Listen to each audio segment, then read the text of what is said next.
nous pour ce dernier club des territoires de la saison. Arnaud Benedetti, bonjour Arnaud, merci d'être là, rédacteur en chef de la revue politique et parlementaire. Et Frédéric Davy, bonjour Frédéric. Bonjour Ariane. Merci également d'être avec nous, directeur général opinion de l'IFOP. On va parler de François Bayrou qui réaffirme son objectif de ramener le déficit à 4,6% l'année prochaine. Mais pour ça, il va falloir trouver au moins 40 milliards. Mais où? Il exclut les hausses d'impôts, mais pas les efforts ciblés. Alors, quels efforts les Français sont-ils prêts à faire? François Bayrou peut-il échapper à la censure sur le budget?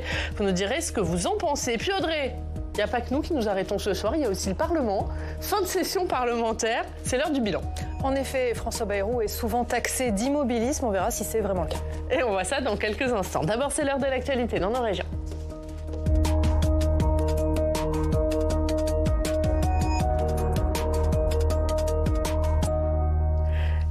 Dans nos régions, direction Bordeaux, où s'est tenu cette semaine le carrefour de la biodiversité. Avant d'en parler avec l'organisateur de cet événement, Philippe Boyer, qu'on va retrouver dans quelques instants, on va regarder ce reportage de Cécile Sixou du côté de Bordeaux, qui, pour lutter contre la hausse des températures, a fait le choix de la végétalisation. C'est un casse-tête pour les élus. Comment adapter la ville aux nouvelles températures? À Bordeaux, la mairie a fait le choix de végétaliser. Arbres, buissons ou encore micro-forêts ont été plantés dans les moindres recoins de la ville.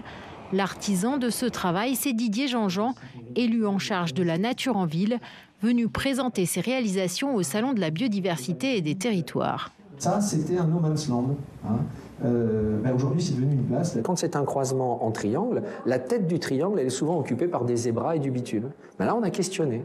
Et en fait, on s'aperçoit qu'il y a beaucoup de croisements comme ça, dans lesquels on peut investir, débitumer, replanter du sol vivant, et quand on a de la chance, même parfois mettre un arbre, une chaise, une fontaine à moelle. Et tout ce petit travail de la place, de la placette, du délaissé, du croisement, tout ce petit travail, un peu comme le pointillisme, fait qu'en prenant du recul, on crée sur Bordeaux une forme de trame verte. Depuis 2020, Bordeaux a doublé sa surface végétale. Au total, tous les ans, 10 000 arbres sont plantés dans la ville, contre 600 avant, et 16 micro-forêts sont sorties de terre. Pour le maire écologiste Pierre Urmic, ce poumon vert permet aux Bordelais de trouver de l'ombre en cas de canicule, mais pas seulement. Dans une rue, une végétalisation importante, c'est 3 ou 4 degrés de moins à l'intérieur des habitations. Donc quand on plante des arbres, c'est pas faire du décor urbain, mais c'est au contraire promouvoir nos meilleurs alliés pour anticiper le futur. Anticiper le futur, mais aussi réparer les erreurs d'une urbanisation excessive. La métropole bordelaise, qui attire toujours de plus en plus de nouveaux habitants, pense désormais l'aménagement urbain avec un nouveau regard. Aujourd'hui, on ne peut pas imaginer aménager différemment. La culture doit changer. Il faut qu'on repense nos modèles de fer. Il faut qu'on arrête d'artificialiser. Nous, on a déjà pris en considération ces enjeux et c'est déjà intégré dans la culture des élus et de nos services. Jusqu'à présent, pour végétaliser la ville, Bordeaux a reçu des aides de l'État, le fonds vert, mais il a été raboté. Pour Pierre Urmic, il est indispensable de maintenir ce soutien. Allez, on va parler de ce carrefour de la biodiversité avec Philippe Boyer. Bonjour, merci d'être avec nous. Philippe Boyer, vous êtes le président d'Idealco, l'un des organisateurs de ce carrefour de la biodiversité. D'abord, dites-nous en quoi ça consiste, ce carrefour de la biodiversité? Bien, comme son nom l'indique, un carrefour, c'est un lieu de rencontre, de croisement.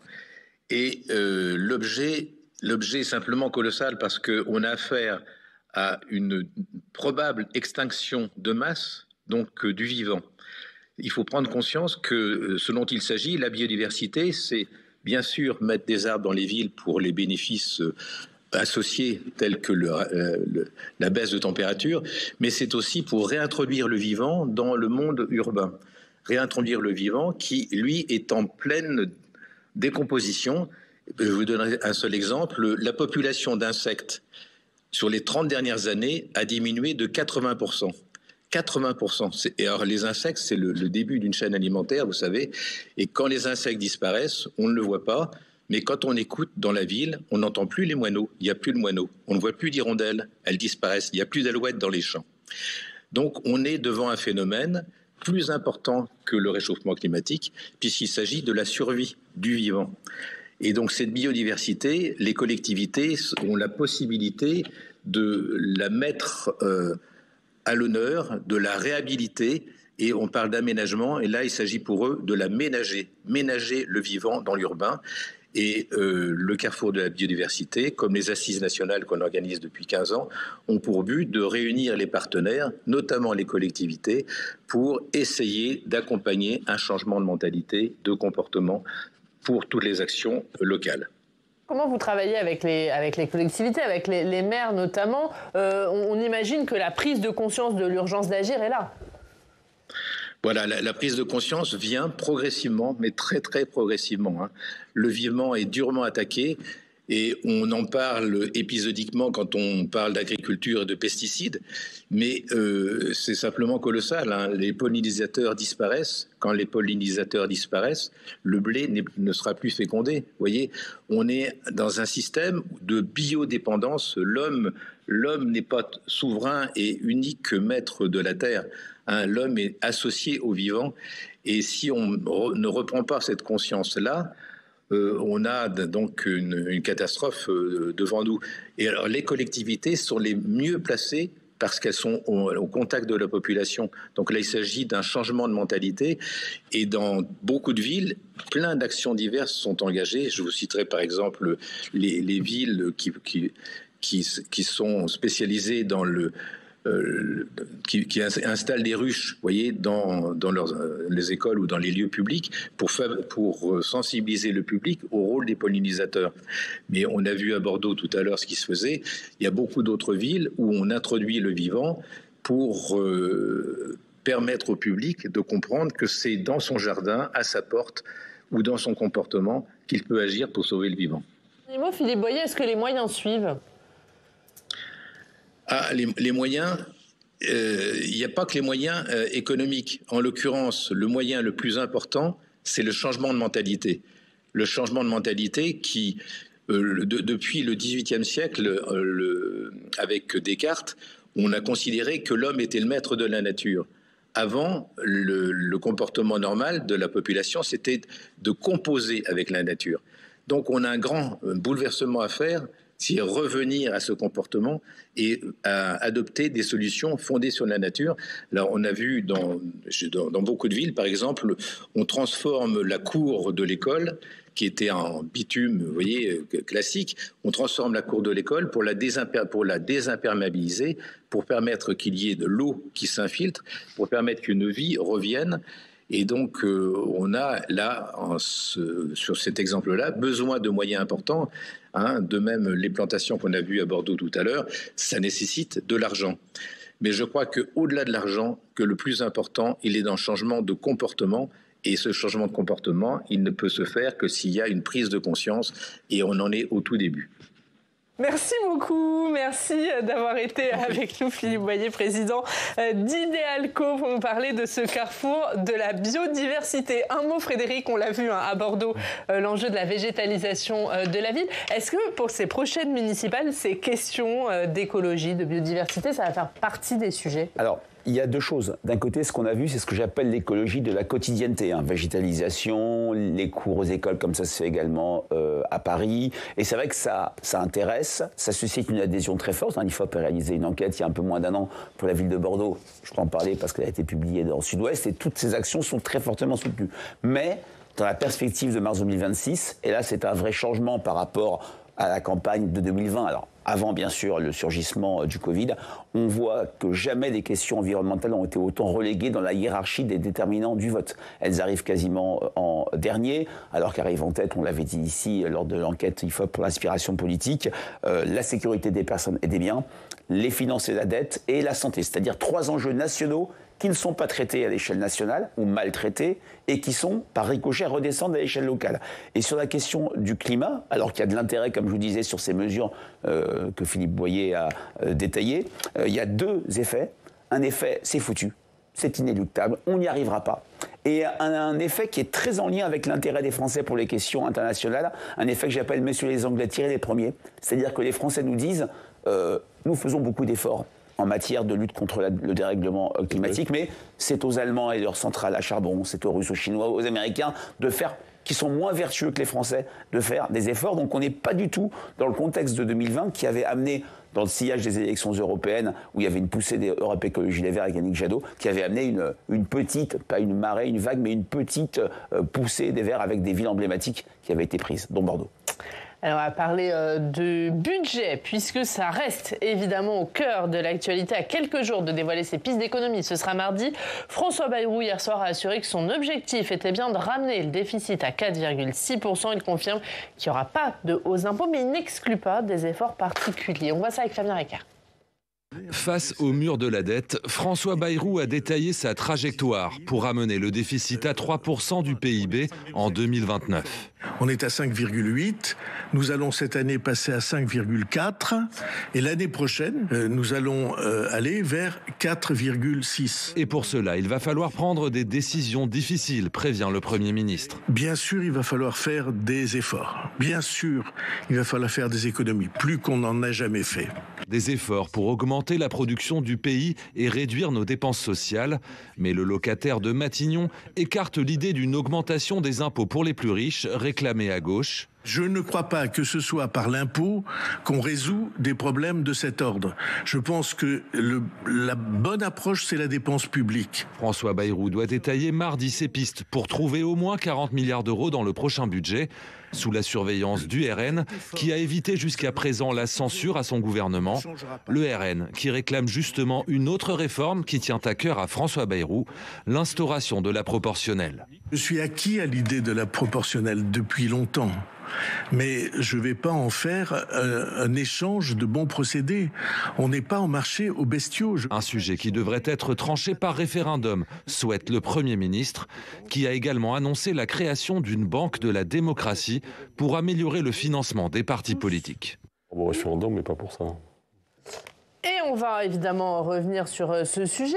On le voit, on l'a vu hier, François Bayrou faire de la pédagogie. Il n'a rien dévoilé de très concret puisqu'il fera ses annonces mardi. Il joue son avenir politique sur cette question budgétaire, Arnaud ?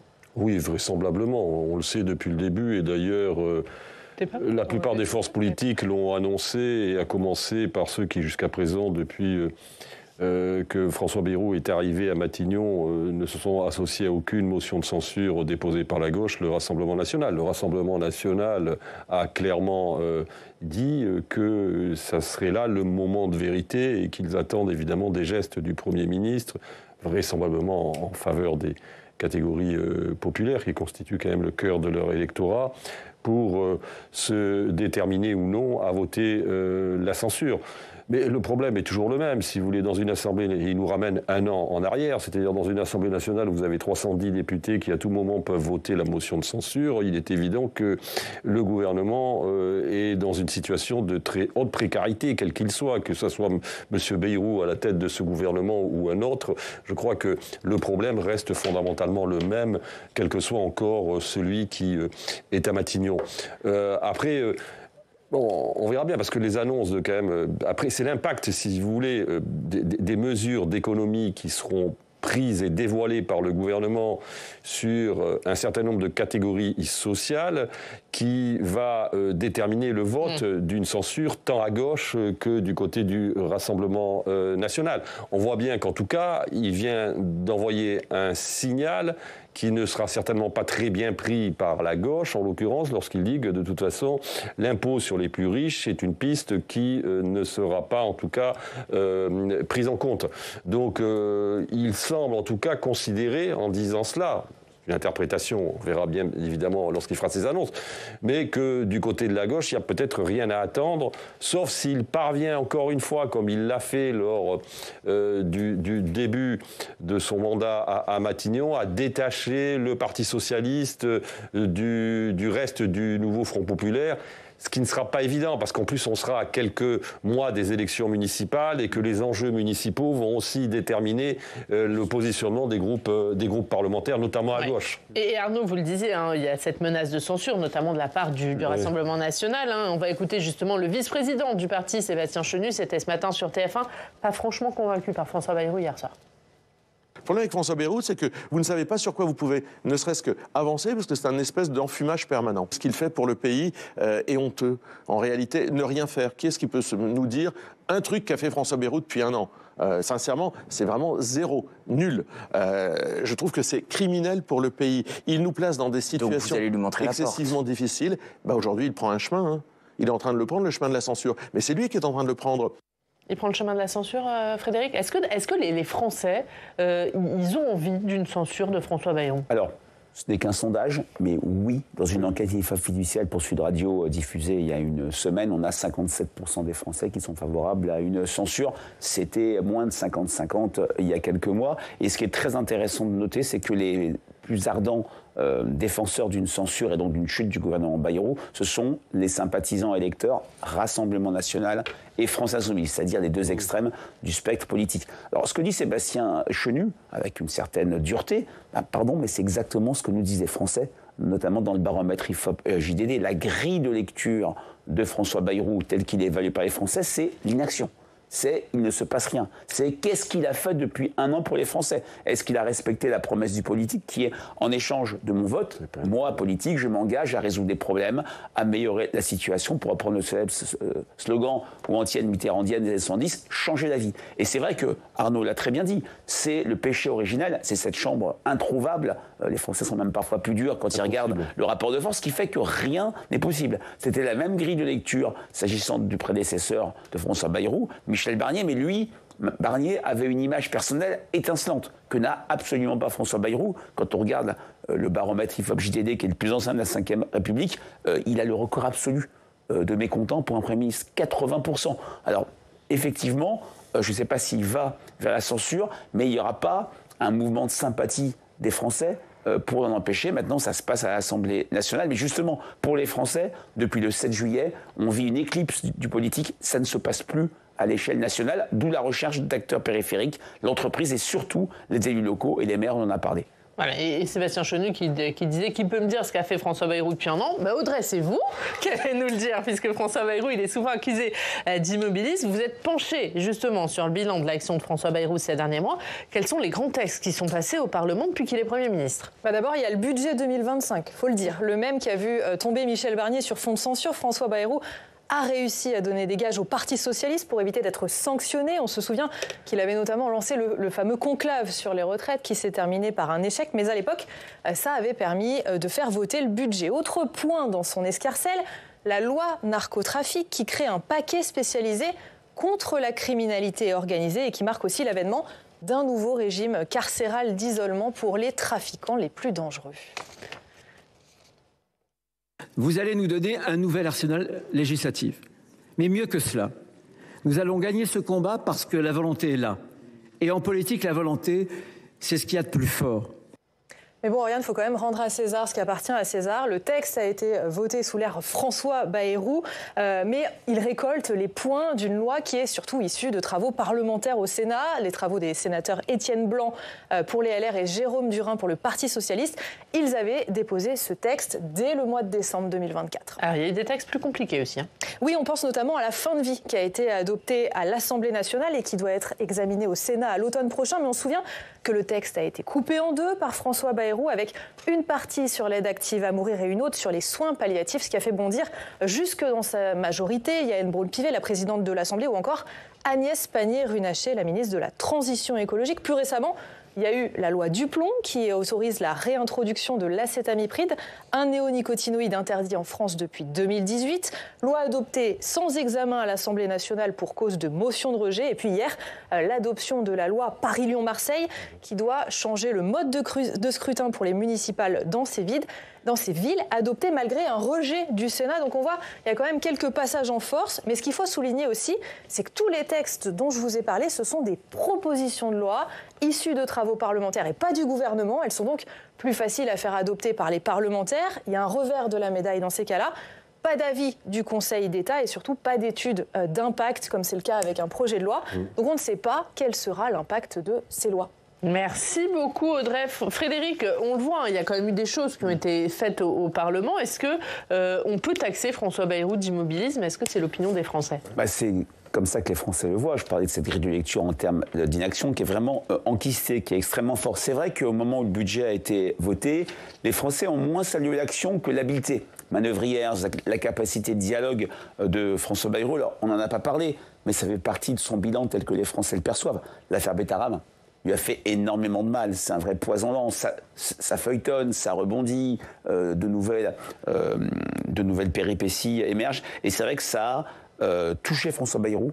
Ça l'a mis dans le camp de ceux qui mentent ou ceux qui ont caché la vérité. Et ça a réactivé aussi une image qui n'avait pas du tout Michel Barnier, celui d'un politicard, quelqu'un qui est élu local, mais pas positif de ce point de vue-là. Effectivement, ça a fait du mal. C'est vrai qu'il y a des sujets qui ont beaucoup marqué les Français, qui les intéressent. La fin de vie, ça sera quelque chose de fort. C'est le sujet sur lequel, entre ce que veulent les Français, tel qu'on le mesure dans des enquêtes quantitatives, qualitatives, des conférences citoyennes, et ce que proposait jusque-là le législateur, il y avait un gap, il y avait un décalage extrêmement fort. Mais concrètement, les sujets qui intéressent les Français, éducation, santé, pouvoir d'achat, on n'avait pas pu en parler parce qu'il n'y a pas eu de choses concrètes. Et n'oublions pas, j'ai un verbatim en tête d'une Française qui avait voté pour Emmanuel Macron en 2022, qui dit « Mais en 30 ans de carrière, qu'est-ce que François Bayrou a fait pour nous ?»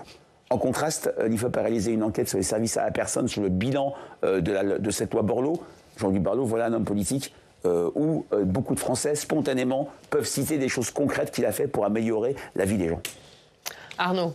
Oui, mais le problème, c'est que si vous voulez, c'est l'immobilisme pour durer. Encore une fois, c'est quasi systémique, cette affaire. Alors, on avait vu que Michel Barnier, lui, avait duré 2 mois et quelques à Matignon. Ça fait pas 1 an, d'ailleurs, hein, que François Bayrou est à Matignon. Ça fait beaucoup moins d'1 an. On dit 1 an, mais ça fait... Il est arrivé à Matignon en fin d'année 2024. Donc, il est dans une situation qui, encore une fois, quelle que soit, je veux dire, sa volonté est impossible. Vous avez parlé de chambre introuvable. C'est une chambre impossible, parce que la chambre introuvable sous la Restauration, c'était une chambre, je veux dire, au contraire, qui était pléthorique en faveur des légitimistes. Oui, là, c'est plutôt vraiment la chambre impossible qu'on n'arrive pas, où on n'arrive pas justement à déterminer une majorité. Oui, mais le problème, c'est qu'il va vraisemblablement, enfin, il me semble, il va tomber. La censure va arriver à un moment donné. Pour vous, c'est inéluctable. Très franchement, on ne voit pas aujourd'hui, un rapport de force parlementaire constant, comment il évite une censure. Enfin, ça paraît aujourd'hui, à l'heure où l'on parle, quelque chose d'absolument impossible. Il faudrait un miracle ou une habileté très, très singulière et très spécifique, et il en a remarqué, hein, de François Bayrou, pour qu'il échappe à la censure.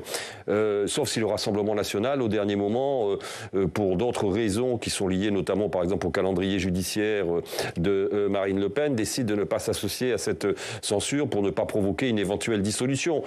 Mais je ne vois pas comment, très franchement, il y échappe. La vraie question, c'est de savoir après, qu'est-ce qui se passe ? Parce que, bon, finalement, le sort, j'allais dire, de François Bayrou, c'est quelque chose, dans la crise institutionnelle que nous vivons, c'est quasiment presque périphérique et annexe. Le vrai sujet, c'est qu'est-ce qui se passe si demain, nous n'avons plus de Premier ministre, parce que quelle sera l'attitude des LR, notamment parce que c'est un paramètre dont il faut tenir compte. Il ne faut jamais oublier que cette coalition, elle est minoritaire. Donc, et c'est un attelage très fragile. Et que vont faire les LR ensuite, une fois que François Bayrou est tombé? Là, il y a un vrai sujet. Comment on reconstitue un minimum, j'allais dire, de coalition gouvernementale après une deuxième censure en moins d'1 an? Ce qui, quand même, constituera sous la Ve République quelque chose de tout à fait historique. Donc, on tangente quand même, qu'on le veuille ou non, progressivement. On ne le dit pas peut-être suffisamment, mais progressivement, on tangente la crise institutionnelle. C'est-à-dire qu'on va se retrouver dans une situation qui n'est pas finalement sans rappeler celle de la 4e République, avec une instabilité, une incapacité de gouverner, et avec des enjeux qui sont énormes, des enjeux géopolitiques, on le voit bien avec les différents foyers de tension qui existent aujourd'hui sur la planète, et surtout une crise budgétaire, qui est totalement existentielle pour le pays, parce que quand même, qu'on le veuille ou non, si nous n'arrivons pas à nous mettre d'accord sur un budget, les marchés, je ne sais pas comment ils vont réagir, et nos créanciers comment vont-ils réagir? Donc, oui, le pays risque de s'enfoncer dans une situation qui, sans être excessivement pessimiste, mais en étant un peu réaliste, qui sera certainement difficile politiquement. Les Français sont lucides là-dessus. Oui, mais c'est clair que Arnaud a complètement résumé cette situation complètement inédite sous la Ve République. Autre élément plus anecdotique, mais aujourd'hui, à date, aucun de nous, autour de cette table peut dire quand aura lieu avec certitude le prochain scrutin, un référendum à la rentrée. Surtout, François Bayrou tombe, un Sébastien Lecornu qui tomberait aussi chez la politique fiction, et donc une obligation pour le président de dissoudre. Quid d'élections législatives à quelques mois des élections municipales. Et puis les Français ont pleinement conscience, par rapport à ce qu'a dit Arnaud, de la situation de la dette. La dette, en un an, a gagné 20 points sur l'idée que c'est un sujet prioritaire qu'il faut traiter extrêmement vite, puisque les Français voient les effets de la dette sur leur vie quotidienne. Et un Français sur 4, dans une enquête IFOP, a pu déclarer spontanément, sans qu'on l'aide à trouver la réponse, que le premier budget de l'État était les intérêts de la dette. Ça aussi, il y a une prise de conscience. Cet enjeu rentre de plus en plus dans l'atmosphère et le spectre des préoccupations et des inquiétudes françaises.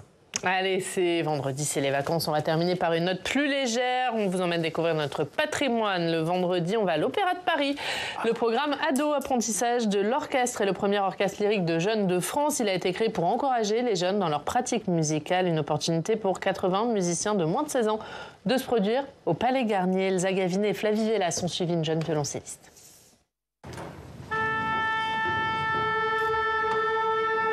Après un an de préparation, aujourd'hui, c'est la dernière répétition. Bon, il y a du boulot. Dans 10 jours, ces 85 jeunes musiciens joueront pour la toute première fois au Palais Garnier. Parmi eux, Tana et les cordes frottées de son violoncelle. J'ai 16 ans, je suis violoncelliste et j'appartiens à l'orchestre Nourrief. Je joue dans plusieurs orchestres, mais ça va être des beaucoup plus petits ensembles. Alors que là, on est 80, c'est vraiment énorme. On n'a pas cette opportunité en conservatoire. C'est aussi intéressant de pouvoir s'adapter aux autres et d'écouter tous ensemble. Vous mettez piano sur console, c'est trop fort les flûtes là. Ok ? Allez, tutti. 27, 8, 9, 29. Ils sont le premier orchestre lyrique au monde composé d'enfants musiciens. 3 familles d'instruments, les cordes, les instruments à vent et les percussions. Au service de l'art lyrique. À la baguette, Victor Jacob. Révélation des victoires de la musique 2023, catégorie chef d'orchestre.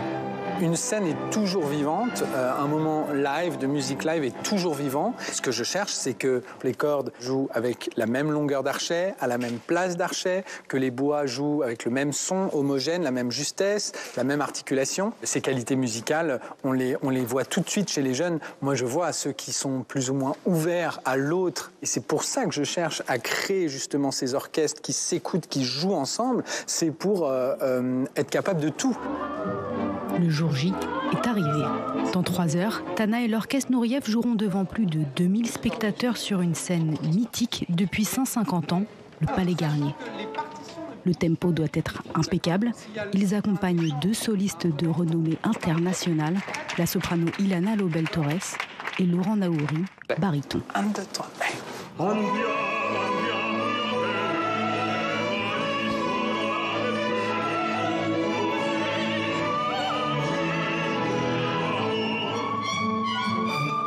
Super.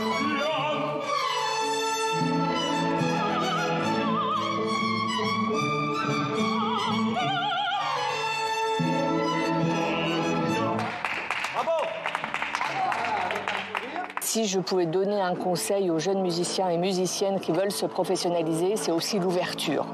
C'est aussi aller faire d'autres musiques. C'est aussi agrandir son horizon esthétique, artistique.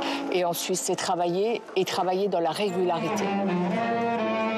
Tana n'est qu'au prélude de sa carrière, mais note après note, elle s'élève vers l'excellence. Honnêtement, je pense l'un de mes rêves, c'était déjà l'Opéra Garnier. Donc voilà, là, c'est réalisé. Sinon, à part l'Opéra Garnier, je pense que c'est l'Opéra de Vienne.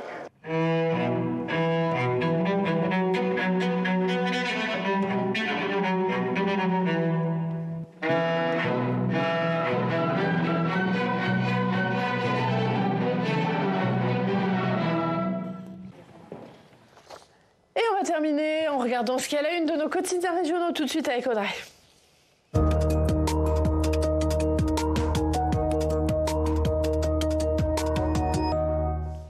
Et Audrey, hier, l'Assemblée nationale a adopté la réforme Paris-Lyon-Marseille qui modifie la façon dont les maires de ces 3 villes vont être élus dès les municipales de mars prochain. Et évidemment, ça fait la une des quotidiens marseillais. En effet, la Marseillaise et la Provence y consacrent leur une pour faire de la pédagogie et nous expliquer ce qui va changer dans 9 petits mois.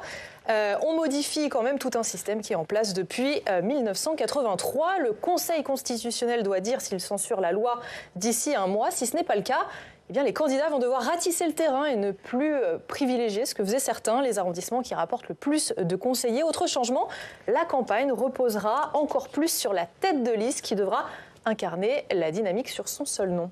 Corse Matin s'inquiète de l'état de nos canadaires en pleine saison des feux de forêt. Vieillissant et surexploité, un rapport parlementaire pointe la vétusté de la flotte aérienne de la sécurité civile.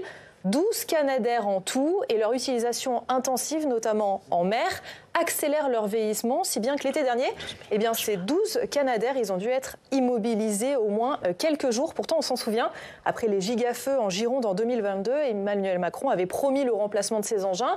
Il avait promis aussi de monter leur nombre à 16. Eh bien, à ce jour, seuls 2 ont été commandés pour une livraison en 2028, Oriane. La police municipale aura de nouvelles missions à la rentrée. Et ça fait la une de l'Est républicain. Le moment du dépoussiérage est arrivé. Le gouvernement devrait présenter à la rentrée un projet de loi censé adapter leurs prérogatives. Parmi elles, la possibilité de dresser des amendes, de saisir des objets dangereux et d'inspecter les véhicules. Pour les plus chanceux, c'est les vacances qui commencent. Et les aires d'autoroute sont déjà dans les starting blocks pour le Grand Rush. La Nouvelle République est allée voir tout près et s'est rendue sur l'aire de Tour-Val-de-Loire. L'approvisionnement a bien été anticipé. Au pic de l'été, 5000 personnes s'arrêtent chaque jour. Et puis Oriane, pourquoi pas une activité si vous ennuyez cet été ? Et si vous traversiez le Cher à pied? C'est ce qu'a fait un journaliste du Berry républicain. Il a dormi chez l'habitant et chaque vendredi, il raconte son périple. C'est tout de même 187 km à pied, donc je ne sais pas si ça vous tente. Non. Sinon, pensez pour Quentin, par contre. Quentin, il peut traverser le Cher à pied. Traverser le Cher à pied, on pense à lui. Et pendant que certains marchent, d'autres seront peut-être sur le bord de la route. Le Tour de France arrive aujourd'hui en Bretagne, une première depuis 4 ans pour l'épreuve du Mur, nous rapporte Ouest France. Départ à Saint-Malo, arrivé donc à Mur de Bretagne avec, comme son nom l'indique, une arrivée en côte. Voilà, ça c'est pour notre autre collègue Jonathan. Le Exactement. Chacun son truc. Merci beaucoup Audrey. Arnaud, évidemment comme tous les vendredis, un mot de Boualem Sansal qui n'a donc pas été gracié. Oui, on est dans une impasse absolue. Alors on espérait éventuellement une grâce individuelle après la décision de grâce collective à laquelle il n'a pas été malheureusement éligible. Aujourd'hui, force est de constater que les autorités algériennes restent sur leur position, donc on est particulièrement inquiet. Il y a 2 solutions. Soit la France maintenant change clairement de logiciel vis-à-vis de l'Algérie et met en place les moyens de pression qui peuvent éventuellement faire évoluer les autorités algériennes. Soit il faut passer par une voie tierce, une voie extérieure, un autre pays qui dispose de relations beaucoup plus apaisées avec l'Algérie que la France.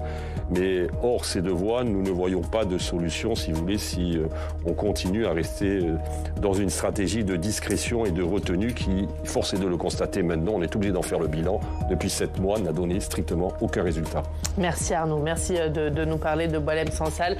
Merci à tous les deux d'être venus pour cette dernière. Arnaud, Frédéric, merci Audrey, merci à toutes les équipes, la rédaction, les chroniqueurs, les JRI, merci évidemment à nos clubbers qui sont venus tout au long de la saison, à nos partenaires de la presse quotidienne régionale qui nous permettent de vous faire vivre l'actualité au plus près de chez vous, différemment, au plus près de vos préoccupations. Merci à tous de nous avoir suivis tout au long de cette saison et on se retrouve le 15 septembre. Très bel été à tous.